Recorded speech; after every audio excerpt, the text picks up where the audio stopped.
Thank you very much, Miłosz, for this very kind presentation. I'm actually here to share with you my views about the pandemic, its effect on the eye care practice. And I would like to talk like one of you, because this disaster affected each and every one of us. And we need now to go over it, and we need now to continue with the eye care practice for our patients. Of course, I would like to disclose that for this work I had been compensated by Johnson & Johnson. And I would like to start with the question, what is COVID-19? If you asked me this about 5-8 months ago, I would say it's a virus. Now we know significantly more about this, because now we know that this is a disease that became a pandemic, and it has a very, very specific features. Even I have a radiology friend who believes that he can make the diagnosis simply just on an X-ray. Unfortunately, although we know so much about this virus and its systemic disease, it's not convincing that at the moment we can say that this virus damages the eyes in a way. We know that we can measure the temperature, we can assess a variety of different parameters, but what about red eye? Well, basically, they did lots of research, and it had been shown that from something like 140 people, only 2 were having red eye.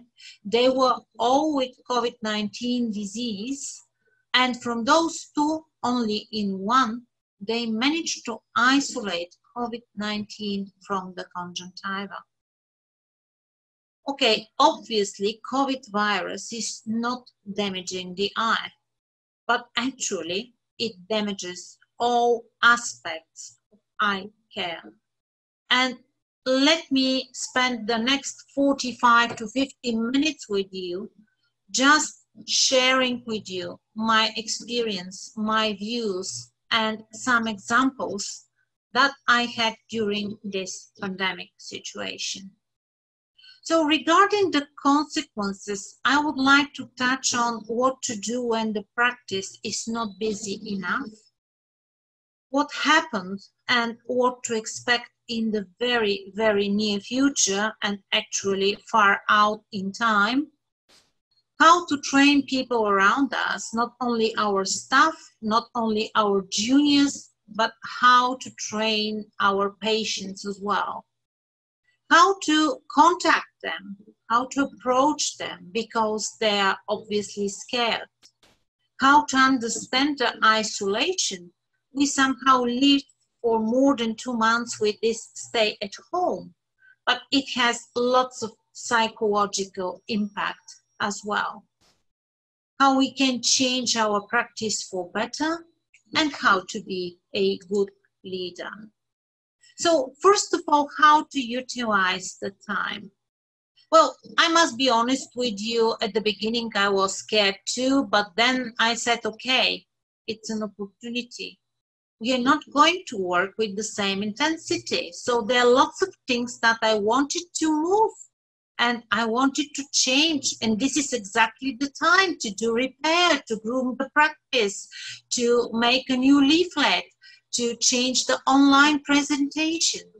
And in this difficult and at the same time a little bit more loose because it's free time, I think that one of the best things we can do is a brainstorming. Because I never have time to listen to the cleaner, I never have time to listen to my front office staff, and this is exactly the time when I can spend like 10 minutes more with each one of them and just have a very, very useful feedback in order to improve the practice itself.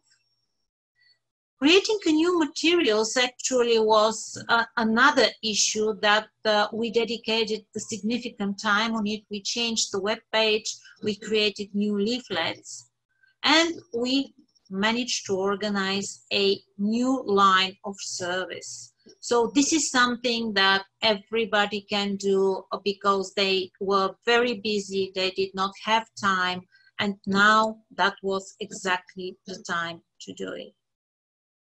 When I'm talking about eye care, I always like to take some wisdom from various different colleagues. And in this case, I would like to take some wisdom from the ESCRS. They did a very nice survey. As you can see, they invited people from different countries and from different continents as well, because we have Europe, Asia, and United States. And as a result of this, they have interesting answer. Those are busy surgeons, and most of them believe that pandemic taught them that they can incorporate more phone and video consulting, and also that they can decrease the number of visits, which actually optimizes the practice itself. So very little one were going for extreme things like bilateral cataract surgery, but most of the time people were very happy to implement into the practice new technology and try to do with this new technology better for their patients. So what exactly happened? It is and was a medical emergency. And the result was lockdown. So people had to stay at home in social isolation. And of course, they were looking for panacea. And panacea in this particular situation internet looked like one. So if you have internet, you can access variety of different things. Unfortunately, internet is not panacea for eye care. I was attending a webinar myself 2 days ago by a colleague from Charité in Berlin. And she said that from questionnaires they did among the eye care practitioners into their premises, about 80% are not happy with the service that they could provide via internet, simply because we need to have more personal contact with the patient, and we need to have more evaluations. We need to have more specific methods of evaluating the eye because the eye is so small. So as a result of this, our practices decreased with 4 to 10 times. We were at the capacity of 10% of what we usually do. Those were mainly emergency cases, even not all emergency cases, because some emergency cases decided that it's more dangerous for them to come and see what happened after they hammered and had a problem with their eye, than to stay at home and try not to have an infection with COVID-19. So as a result, eye care was postponed. There were lots of high street practices and optical stores that were closed as well. And of course, in the hospital, the practices were limited, and we were expecting in the hospital that they may close us down and make an infectious disease hospital out of our premises. So online consultations were somehow an option, but not an option which is a replacement of the eye care. So what happened? We had delays in diagnostics and treatments, and I mean all treatments, medical and surgical treatments as well. Lots of chronic problems exacerbated, and we ended up with scared and suspicious patients. Because I operated a patient today, and he came late and he had complications, not from the operation, he had just very high eye pressure as a result of his intumescent cataract. And I told him, okay, if you came to me a little bit early, the result probably for you would be a little bit better. And he said, oh, the most important thing is that I survived. So those patients were really, really scared. But our staff is scared and suspicious too. So we were facing, every one of us was facing very unusual issues. So what is the right message in a situation like this? Well, basically we have two options. One is to stay behind something and try to avoid all those bombarding towards our head, or try to look around, find the shield, and start going ahead. Start being a leader. Start changing the practice. So in this situation, we need to find the biggest enemy. And the biggest enemy is the fear. And what is the biggest fear in a situation like this? Well, I'm afraid it's only one, and this is contamination. Contamination is a very complicated process. And although we have just two sides, we and staff from one side and patients from the other, in this particular situation, we actually have 4 routes for contamination. And this is patient to patient, patient to staff, staff to staff, and staff to patient. And they can cross over. And because of this, it looks very scary, because patients, afraid that patient before them gave the infection to the staff, and they can catch it from there. So psychologically, this vicious cycle is actually quite unpleasant. On the other hand, if we look in the past, well, I spent lots of time and much more effort and even money to educate my staff, to be nice, to be touchy, to smile, to hold hands, to shake hands. It took me quite a lot of time to teach some people of my staff to introduce themselves, shake hands, and talk to the patient. We had really a lot of training, and it took me probably 3 years to educate what I had at the end of 2019. And now we need to have protective shields. We need to have, even at the reception, something that separates our customer from our reception attendant. And we need to follow the rules for the social distancing.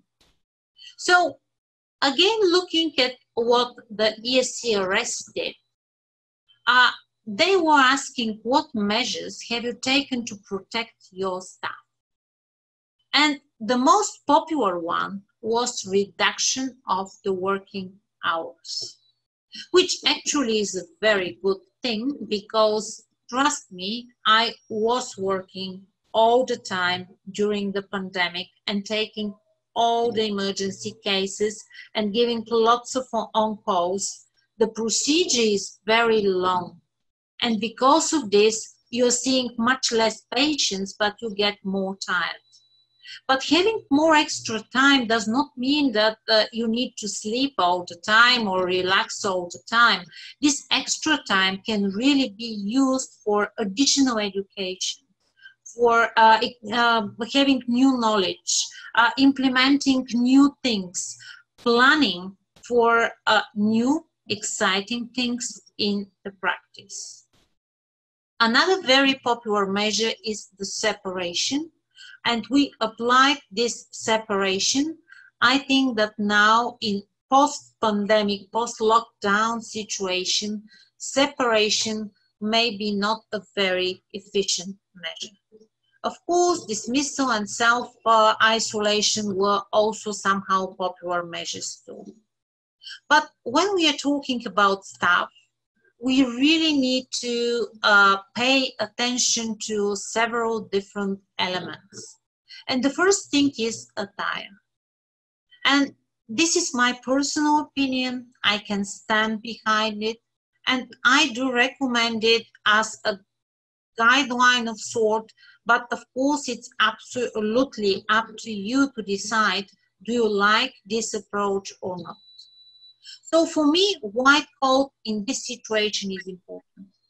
I never wear white coat myself, but in this situation, it gives security and stability. Another important thing is closed hair. Although some of my staff are having beautiful hairs, I urge them to close it.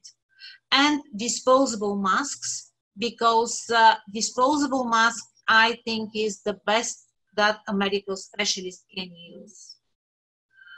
Glasses like this, I'm a little bit reluctant to use, especially in the front office. So dioptric looking glasses with big frame could be very beneficial in this particular case. No jewelry, rings or bracelets on the hands. That is important message. And of course, no nail polish. And my recommendation would be that all the staff is using special indoor shoes instead of using variety of different devices and wearing their outdoor shoes like we usually do. Because this, again, gives patients additional security and even more comfort to the staff. Environment itself, well, sneeze guards are somehow compulsory. We see them everywhere. We put them in the practice as well. Disinfection after each patient, that on one hand makes a very good impression. On the other hand, it really cleans. And it took me a little bit of time to educate the staff for it, but now when it is a practice, it actually works. One patient at a time, and one staff takes care for all steps. We have sort of rearrangement of our engagements, because previously one was doing only visual acuity line and tonometry, another one was doing special investigations and so on. And in pandemic, we actually changed this into one staff is taking care from start to the end to the final consultation with this particular patient, because social distancing and communication this way actually gets a little bit better. Another interesting thing I would like to point out is considering the age of your patients in the waiting room.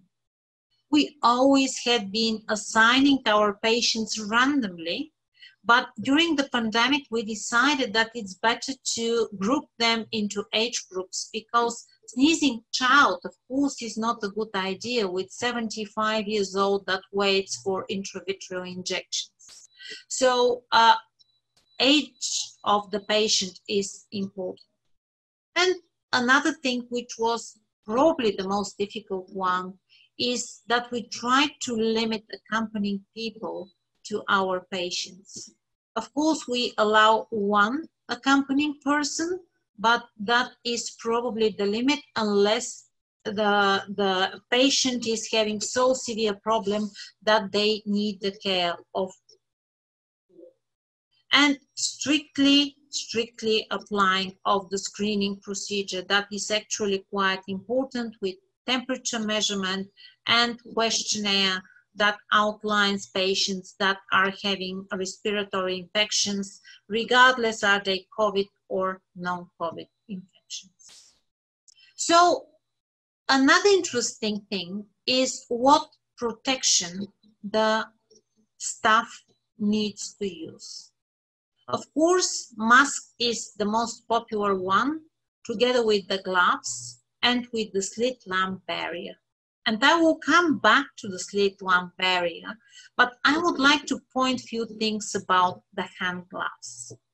Actually, I have mixed feeling about hand gloves. I'm a surgeon, I always operate with hand gloves.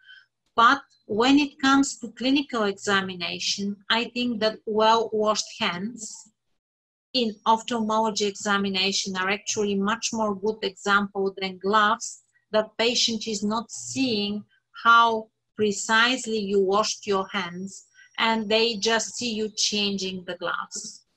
Gloves, of course, when we have risk for contamination, when we do something a little bit invasive, like taking suture or reverting the lid or something like this. But in other situations, gloves are probably not the best idea. Now, I would like to point out that biomicroscopy in 2020 is going to be always with protective shields. They are transparent. They really separate the patient from the examiner. They really allow a good protection. They can be clean. They can be easily changed. And this is our own design. I just use the reflection from the blinders in order you to see that this is a quite big one.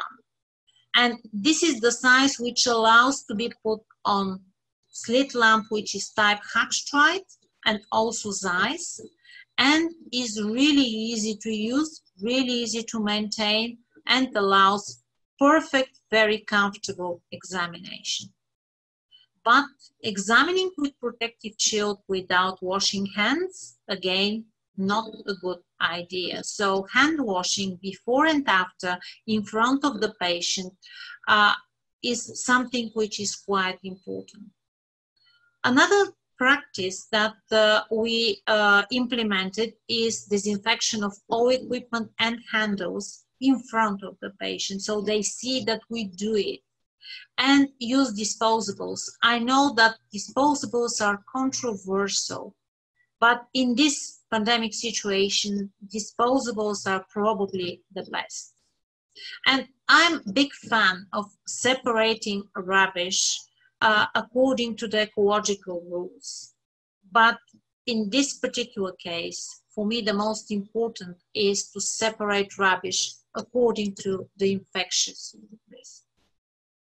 Well, concentrating on patient is of course very good, but we have to think about our staff as well. Behind the mask, there may be some problems. Our staff is also insecure. They have uncertainties. They're worried. They're overloaded.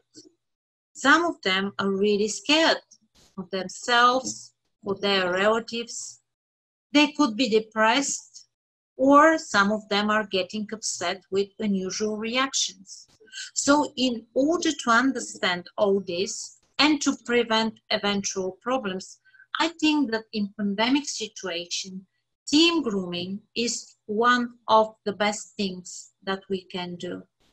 Sit down, spend 5 minutes with each member of the staff, talk a little bit about their problems, see their views, and maybe decide what exactly is the best for them. Maybe even change their place temporarily just for this particular case. Another important thing is that when we are running something, including running an eye care practice, we need to have rules. And those rules should be followed, and those rules should be clear, and they can be related to our patients, they can be related to our staff, they can be related to the facility itself, to the procedures, very importantly, because we need to have special rules. And of course, we need to be compliant with general rules that are associated with this particular problem.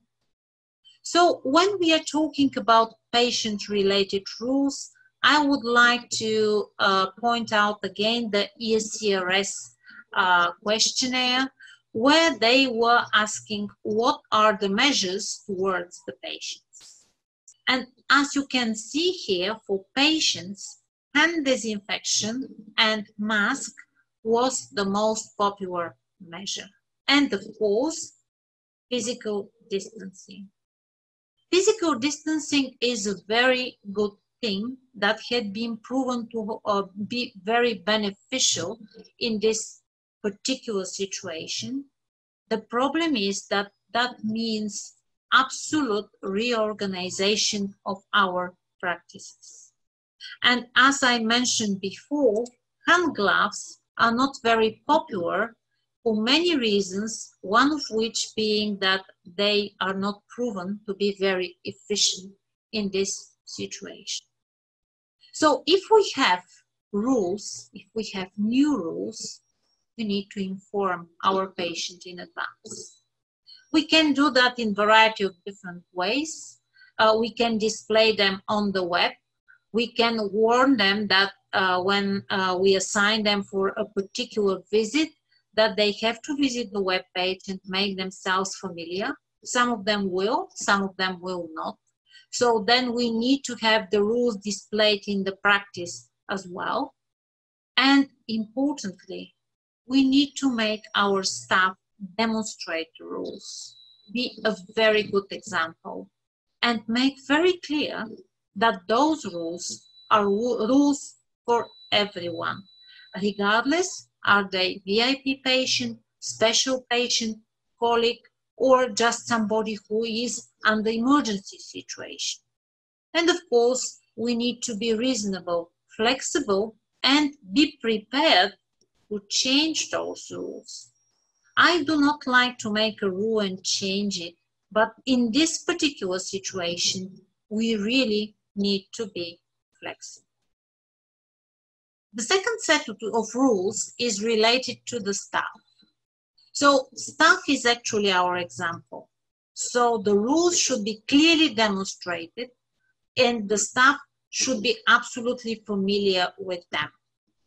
Materials like masks, gloves, or whatever is needed should be provided for the staff because this is their working place. Also, the team should have regular training and monitoring. Monitoring is absolutely compulsory in this particular situation. So I would like to share the last question from the questionnaire of the ECRS, which is how satisfied are you with the viability of pre-approved by your clinic or hospital rules related to COVID-19. And as you can see, we have about 40% which are somehow neutral, and the rest is either happy or unhappy with the rules. So there is no agreement. People do not agree. The reason for this is that we have no standards. This is something new, and this is very, very difficult to evaluate because it is new and unusual. This cannot be, however, applicable for the procedure-related rules. And I would like to spend a few minutes here because I think that this is very important. For many years, we were having a debate, frame or phoropter. And there are lots of pros for one and cons for the other one. And some of us are using frames, other people are preferring phoropter. But in this situation, my firm belief is that using phoropter is actually better. Glasses are protected. We can easily disinfect the phoropter, which is not the case for the whole set of lenses. If we need to disinfect the whole set of lenses after each patient, this is enormous work. And I think that patients are feeling more comfortable with the phoropter during the pandemic. Of course, there could be voices, why not skip the refraction? Well, it's not a good idea really to skip the refraction, because if you try to skip the refraction, you may miss something. And we cannot say to the patient, okay, we are going to prescribe your reading glasses in 2 months' time. Slit lamp examination, something very important for us. And I would like again to highlight that the protection may actually stay there for quite a while because it does not bother us and it works quite well. And selection of proper technology. Like in every specialty, we need to reduce the number of investigations and we need to use the proper technology. And I would like to give you an example with tonometry. Tonometry, we can do contact, which obviously is not a good idea when we have pandemic, but we can do non-contact. Is it safer than Goldman tonometry? The air path creates a zoo, and actually we are talking that those zoo creations are more dangerous because they can distribute the virus. I have good news for you, because the colleagues from Charité made a little study and they actually proved that there is no more risk when you use air path tonometer. And they were using it during the entire pandemic situation and they continue to use it now. Another issue, disposable lenses. Well, lens disinfection is difficult because we do not know how to kill the virus. So disposable lenses are a really good idea. But in case we really need lenses that should be disinfected, of course we have stronger disinfectants, of course we have peroxide systems, of course we can have a procedure and be sure that this lens is not only clean, but disinfected from microorganisms as well. And new patients training, there were some voices that we should not have new patients. But actually there are many examples from the practice where we need to fit contact lenses.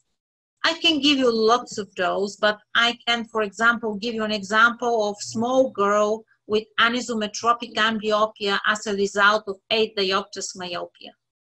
I discovered it 6 weeks ago. Do you think that I should tell her mother, okay, she must wear a lens, but we are going to wait until it's time?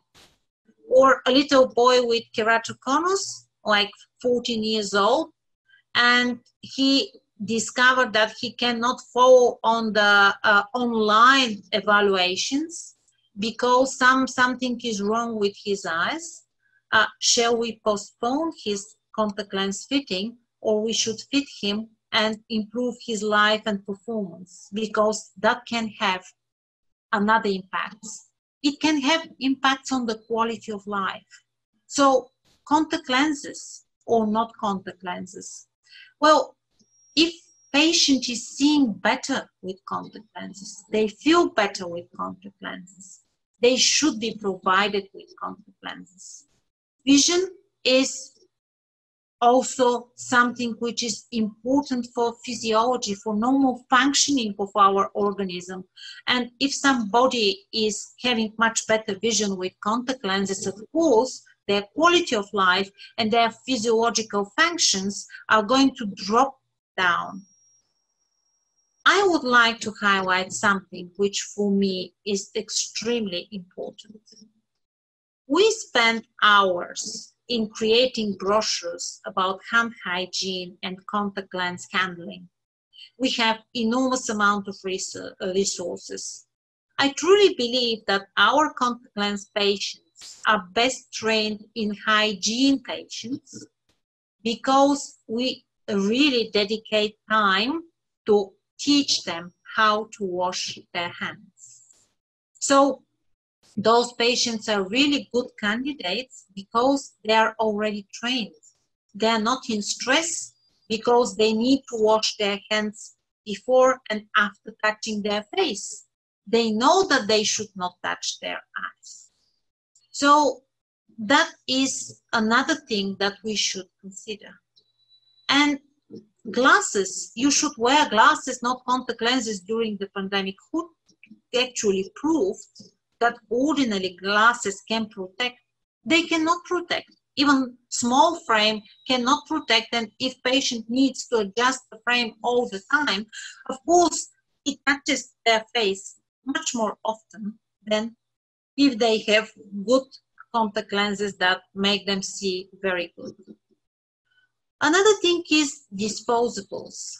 Yes, if we dispose every day a disposable lens, and potentially there is infection, it could infect the environment. Therefore, we need to take measures. Just put it in a clean piece of tissue and wrap it there.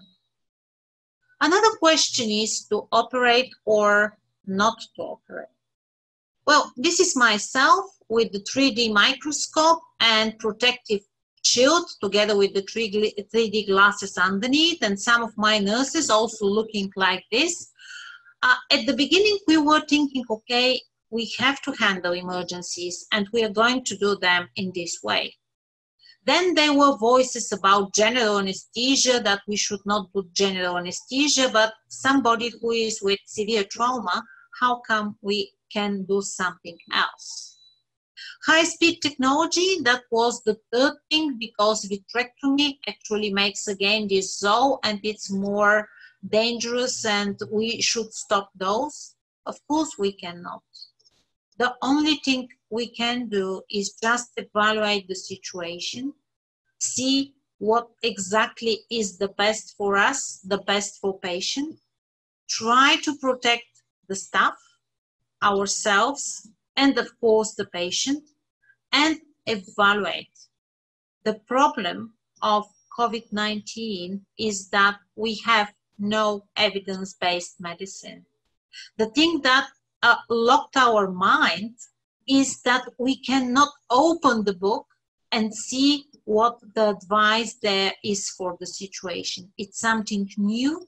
We have no studies. We have no randomized control trials. We have just something which we do not know what it is.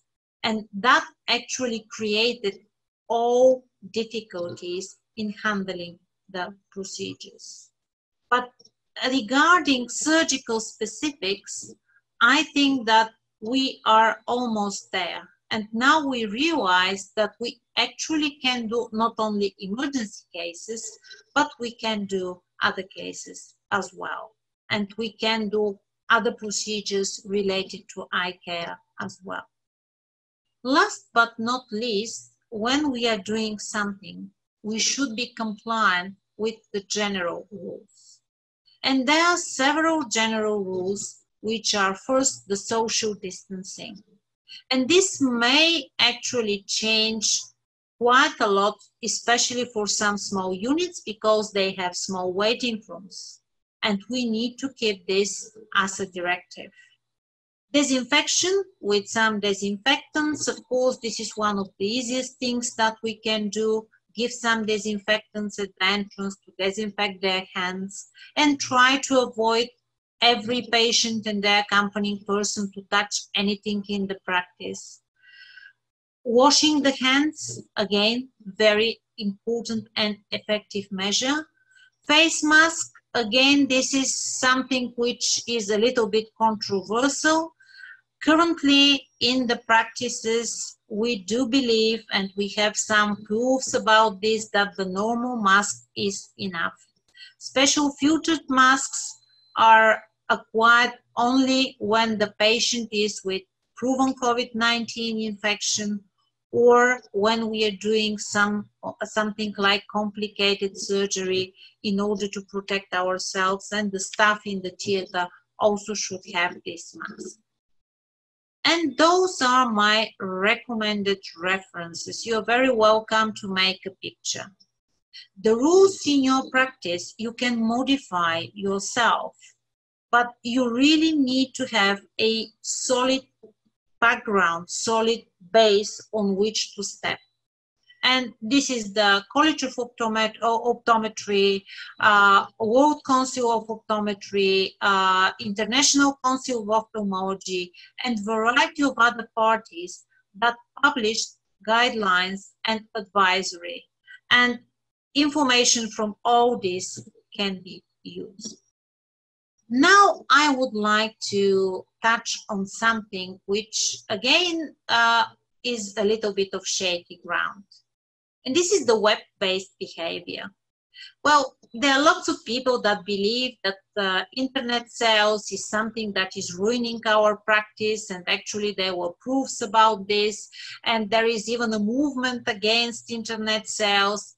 But whatsoever, we should use it in our advantage. So not only web page, we can use the phone support. We can refer to the web page on the phone support. We can refer to an email. Not many practices before were saying, okay, if you have any questions, drop us an email. Now this became very, very popular. Telemedicine consultations, well, ophthalmology is a little bit tricky, but we still can do assessment on documentation. We still, for third opinion, for fourth opinion, encourage patients to use those means of the online consultation. And of course, we can always make little gesture like free part of examination, free delivery of the goods, and so on. And this is important because reciprocity is something that we need to rely on. This is a very popular sentence. We stay at work, you stay at home. And this is exactly what we can use in our practices. We show loyalty to our patients and we open for them during the pandemic, and we try to protect them during the pandemic so they stay loyal to us afterwards. And of course, they trust us for their families, for their relatives, for their friends. Unfortunately, during all those situations, our patients are having problems. And some of them just neglected their eye problem. And of course, if they are having a life-threatening danger outside, they will put the eye problem behind. Some of them were having more serious issues. They were having a person with COVID-19 in the family. Somebody were advised that they should not go to an eye doctor because it's not so safe to do there, and variety of other things. And as a result of this, we even had delays in emergencies. We had patients that were using magnifier because they lost their glasses and they could not apply for ones, or could not go to the shop, or the shop was closed, and so on. Variety of different stories. One extremely important thing is, whatever happened, do not try to imply guilt to your patient. It was difficult enough. It is still not easy, and we need to be proactive. We need to show confidence. Explain to patient, whatever happened from now on, we are going to try to do the best for your eye health, the best for your condition. We need to try to ask about concerns, and of course, we will try to provide the best possible package that we can.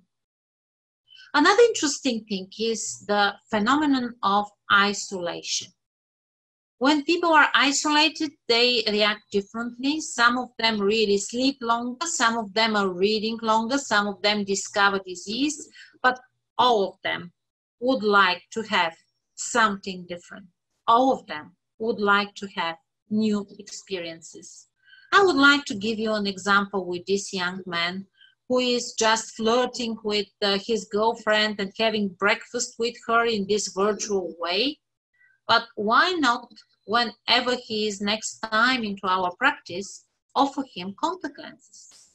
Because he is eager for new experiences. Maybe he's much more happier with contact lenses than with his glasses.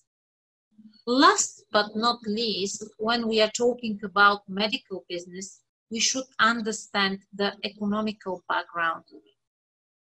I am interested in some economical principles, and one of most interesting people that whose books I read is Ray Dalio. Ray Dalio actually explains economic as a cycle. And this is exactly what is happening to us today. We are down here on the slope and we need to go back. If this was 2019, probably it will take us quite a while. But the small cycles that we can use also can help us be either faster or slower. We need to really find our pace and we really need to evaluate what are options. And one of the best things, of course, is to target our patients, because eye care patients are going to be there. They will not disappear. Some of them are denying that they're having eye problems. Some of them are scared that they're having eye problems. And some of them just openly will ask for your help tomorrow. So in this situation, the leadership is extremely important. Yes, at the moment, our practices are less efficient. We put more money, they're more expensive, direct costs and indirect costs. Everything is going in a reverse pyramid structure. Everything is more time consuming because we have big gaps between the patients. We have more non-chair time. So previously we were talking about chair time. Now we are talking about that non-chair time that is not giving us any money at all. Also, we have more challenging environment because the biggest challenge is actually the unknown. And this is what is happening with the COVID-19. Competition, well, maybe they found a better model than us. So we need to look what exactly they did. And of course, we always will try to find a way to make investment with reserves or with new capitals and look for opportunities. But here I would like actually to say that the best we can do is invest really in our staff, because our staff is what is going to give the push of our practice to the slope. We need to very carefully evaluate the staff situation, optimize the work with the people, and encourage them to do some additional studies, maybe some additional research. Keeping junior members is extremely important. And sometimes we need to invest an extra penny in the staff, but this is investment to the future, because creating an atmosphere of optimism and showing them that they have stability in their work is the best that will keep them around us. Leadership is important for our patients as well. Patients like to have confident eye care practitioners that are communicating with them, utilizing the environment. At the moment, we may lose the margins, but again, this is investment in the future. And a very good leadership example are contact lenses. Currently, there is no any proof that there is any single danger from utilizing contact lenses. General hygiene and special care, of course, are must. It is a good time even to train new people, that are also trained in proper hygiene. Everybody should be advised on proper disinfection.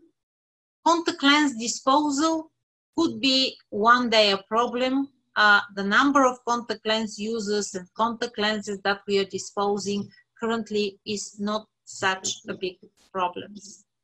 And of course, in case somebody is sick and they have proven COVID-19 infection, they better stop wearing contact lenses, because we do not know what the effect of those may be. So just to summarize, I would like to highlight few take-home messages.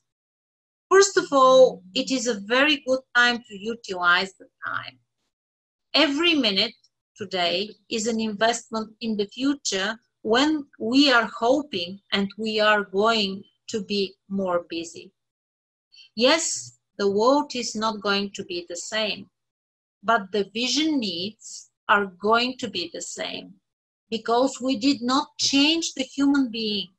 And our patients are going to be short-sighted, long-sighted. They will need contact lenses. They will need cataract surgery. They will have glaucoma, and we will need to address all those issues, even tomorrow, even in 5 years, probably in 100 years as well.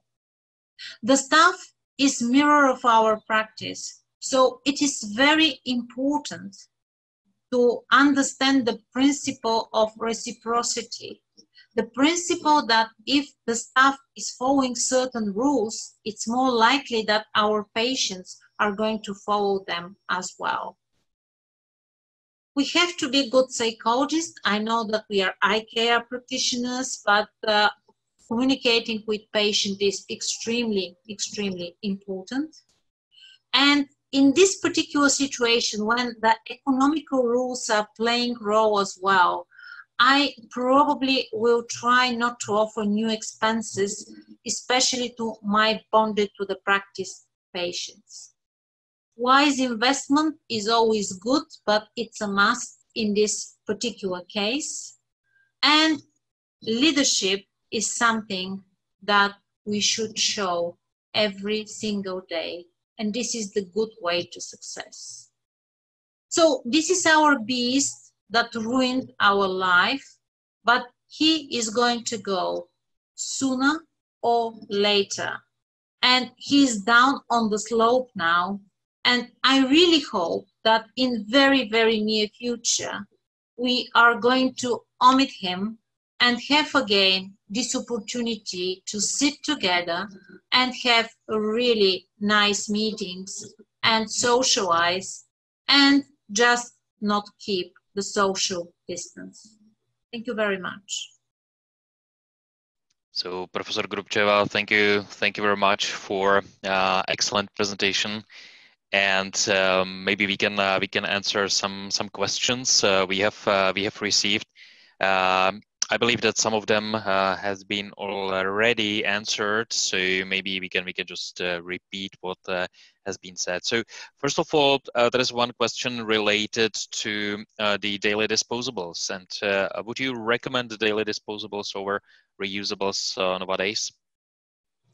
I generally recommend daily disposables, and I'm a very, very firm believer in them. I think that this is the best way to wear contact lenses. This is what I do. I wear disposable lenses myself. But of course, there are special cases, and in special cases, they can use reusables. Again, only thing is that we have to point out they have to be careful with the disinfection. But daily disposables, great opportunity for any case of infection, even when we have just a common flu in the population. Daily disposables just go to the bin every day. I think that in my lifetime and in my contact lens related ophthalmology practice, daily disposables are probably the best invention. Perfect. Thank you very much. Yeah, there is the question, I believe we have already said this, but what is your opinion about new contact lens wearers? So about the new fits. Do you think we should fit the contact lenses to new wearers? I think that from now on, we definitely should, because the more restrictions we have, the slower we are going to go back to normal life. And we should not restrict ourselves from things that actually are not against the rules and not going to cause any damage or danger for our patients. And this is exactly the new contact lens fits. We are teaching them how to wash their hands, how to keep proper hygiene. I think that it's absolutely reasonable to have new fits. And I already mentioned that even during the peak of pandemic, I would not abstain and make my patient drop down their lenses because there is no reason for it. Mm-hmm. Thank you. Thank you very much. Do you think that we should expect a high volume of contact lens patients when the pandemic is over? I think so, but we need to be a little bit more proactive as well, because what I would do is offer a little bit more proactively daily disposable lenses just as a trial for my patients, especially for the new patients, because it was a success in the past, but I think that now when they're eager for new experiences, it is really going to be better success. Right. Thank you. Another question is related to some, I would say, it says alternative ways. So I'm assuming that alternative ways might be, for example, the telemedicine. So what are your thoughts and views on alternative ways to fit contact lenses in current environment? Fitting contact lenses with telemedicine, maybe I'm a little bit too conservative, and maybe I have no enough fantasy. What we do is on our webpage, we have educational movies. And we have kids which we are following, and we do myopia control. And some of them are really scared. They do not like to try contact lenses even. So for them, we do educational events, online educational events, let's say, and they go and look at the movies, and after that they come and have a talk with the staff. So for this kind of things, internet is absolutely great. Web page is absolutely great. Maybe online consultation when somebody already has contact lenses and they have little troubles, that may be a good idea. But of course, if somebody says, I have white dot in my eye, can you consult me online? I will say no, because I can miss very severe keratitis. So we need to have boundaries somehow, and we may use and utilize what internet is offering us, what the electronic space is offering us, but there are things that we should do in real office. And maybe in 20 years or maybe in 5 years, we are going to have biomicroscopy stations where you just go, or maybe even virtual 3D biomicroscopy stations. They just make a picture and then they make analysis, but not at the moment. At the moment, I will not even trust on a slit lamp picture unless it's made in a certain way to make a diagnosis. I will be reluctant because tomorrow the patient can come with hypopyon, for example, and that will be my fault because I did not make the effort. So we have to be careful. There is enormous opportunity out there, but when we are taking the opportunity, we need to evaluate it very carefully. Thank you very much. And we have a couple of I would say, very practical questions. So what is the best way to disinfect or sanitize slit lamp, autorefractokeratometer and phoropter or trial frame after every patient? Well, it depends. Between countries, there are various different approaches. Currently, there were recommendations that alcohol should be used. In Bulgaria, I cannot use alcohol because it's illegal. We need to use a special solution which is based on porcexidine, and this is what we use for disinfection. So everybody should refer to their practices, but those shields that we are using, they are disinfected with alcohol. So everything which is in touch with the patient is disinfected with one solution, and then the shields are disinfected with alcohol. Mm-hmm. Perfect. Thank you very much. And last a couple of questions are related to gloves. So when, for example, when inserting a contact lens into the patient's eye, should one wear a disposable glove, or is it sufficient just to wash the hands before? Well, it's a very good question. If we are wearing gloves, they should be special, not disposable, but special gloves. They should not have talcum because, of course, that is going to damage the lens significantly. But it depends, and for some patients, I will probably very meticulously wash my hands and not use gloves. A good example for this is very young child, like 7, 8 years old, because they're really afraid, and if you put gloves, they will probably not allow you to put the lens in. So individual approach. Most of the time, if there are patients who are long-term patients, in this situation, I will ask them to wash their hands and take the lens themselves, and also to put the lens themselves. But when it comes to training, if it's adult person, easily good gloves works very well. Unfortunately, in children, I think that gloves are a little bit scary, and then in this situation, we have to actually use very well washed hands.